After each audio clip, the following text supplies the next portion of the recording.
What's up, Ron here. In this episode of The Paint Show, we're going to look at Bright Blue by St. Petersburg's White Knights. Now, a disclaimer before we get started, I haven't mentioned it in a while now because we haven't had an episode in a while now. Don't get too caught up on what specific paint you're using overall, in watercolor, in painting in general. What matters, I think, to convey realism is the values and an accurate drawing. Now, if you don't want realism, or if you really care about the colors, that's perfectly cool. I'm just giving you my approach. So with that context in mind, let's look at this blue. It's a beautiful phthalo blue. This one has a bit of a green tint to it. You know, phthalo blues come in many different forms. There's the red shade, there's green shade, blue shade. I like all of them. It doesn't really matter to me, and the differences are so subtle. But in this case, we do have one that veers towards the green shade. Okay, this is PB15-3, I believe. Yep, 3.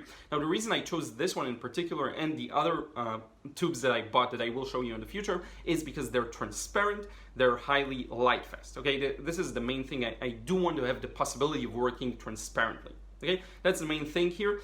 So if you're looking for a good phthalo blue that is also cheap, White Knights are very cheap compared to other brands. This is a third of the price of the same tube for a Daniel Smith paint. It's a little smaller of a tube, but still, that's a huge difference. And this is a good option, or any of their other blues or yellows or whatever. It's a good brand to have, especially if you're in Europe.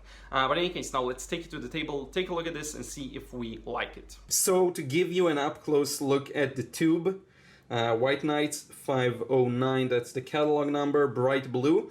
The pigment, as I mentioned, PB15-3. So that's a phthalo cyanine blue with a bit of a green tint to it.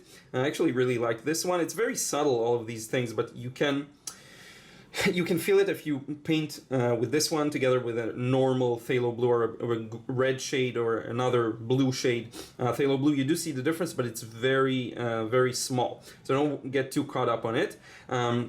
It is fully light fast, so that's 3 stars, hopefully you can tell, and transparent. As you can see here, it's a 10 milliliter tube, which is good. 24 shekels divided by 3.6, you get it in US dollars, which is quite expensive, I guess, here, much more than in Europe, probably. So in any case, now we'll get to show you what it looks like and how it mixes with other paints. So let's show you what this one looks like. And this is straight out of the tube, so it's going to be fairly clean. I also cleaned my palette for you, because I never do.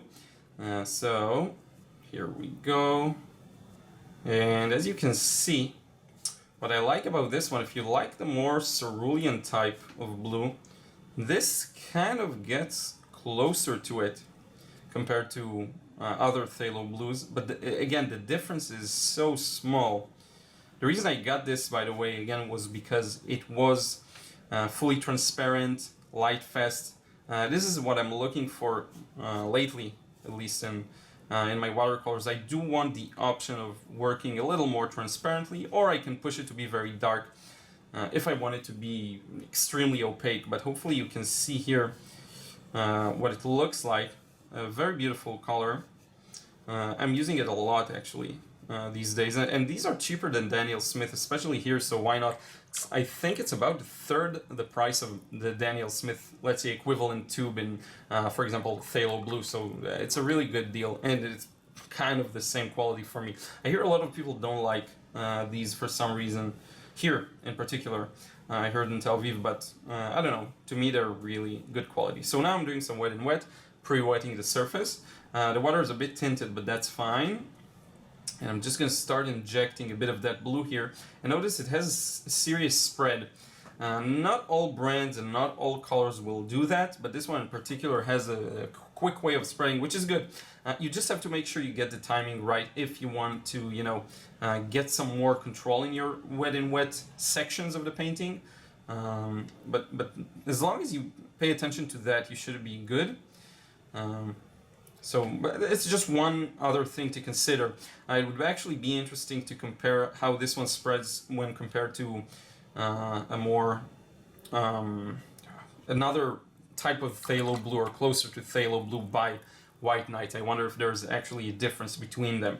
Also, this is straight out of the tube, so it's a little more liquidy, which may explain why this happens. But I think it feels a little more. I already tested in the past colors that were straight out of the tube, and they weren't as easily easy to spread. So I'm gonna add a bit of Quinacridone Red. We're gonna test out some mixes here. So I have this beautiful Quinacridone Rose, also by White Knights. You can see here. I'll refill it real soon. I actually just finished it while working on another demo.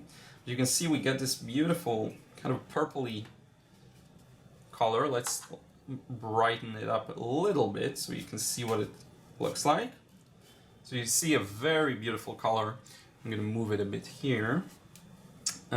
Almost starting to get neutralized, but still kind of preserves its authenticity. Let's try mixing them on the page itself. So you can see here, that's a beautiful combination. Now if I'll mix it with more of a, I don't know, cooler, closer to cadmium red, we will get a bit more of a gray mix. So here we go, I have a good example here, this Perylene Red with a bit of this blue. See that the result is a little more gray to be expected. And I prefer this option. Again, the difference is very subtle. Actually, let me show it to you in a lighter version. It's almost gray, you can see here. But in any case, let's add a bit of nickel azo yellow. So that's our bit of yellow. I want to get a bit of a darker yellow on purpose. Now we'll allow it to mix with this green. It's just a decent primary color. Nothing special about this one. I already showed many paints that were kind of in the similar range. Because they're, it's the cooler blue and classic warm yellow mix that I like. You see, it leads to a result that's slightly muted. That's a good thing for me because I do like my greens a little more neutral and natural feeling, not artificial. So even if I'm using something like a phthalo green, I have to mute it down with a yellow ochre or something like that. And it's the same kind of effect here.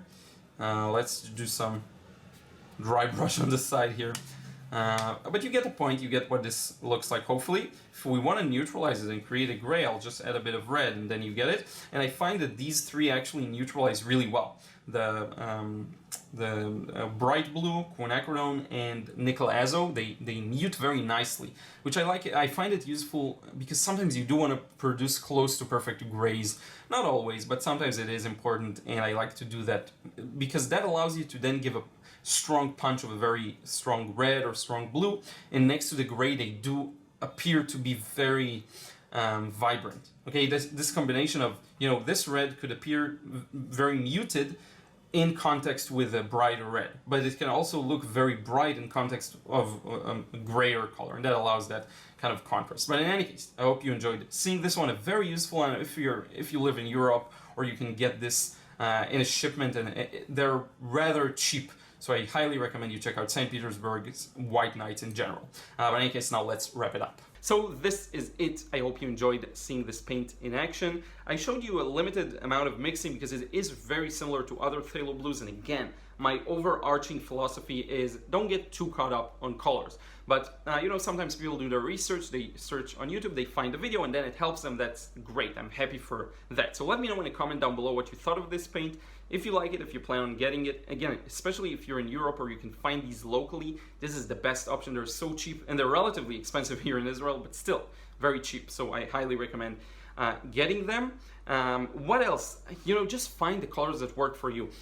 For example, I find that when I look at a scene now at this point where I'm at with my painting approach, I know what the color combinations that I think will fit it will be. And then I just choose based on that. I choose my 3 primaries, maybe 1 or 2 assistant colors, but that's it. Just learn what types of scenes require what types of paints, and you'll do good. Okay, that's all that matters really. The values and the drawing are going to play a much more major role. But in any case, thank you so much. I will talk to you again in another vid real soon.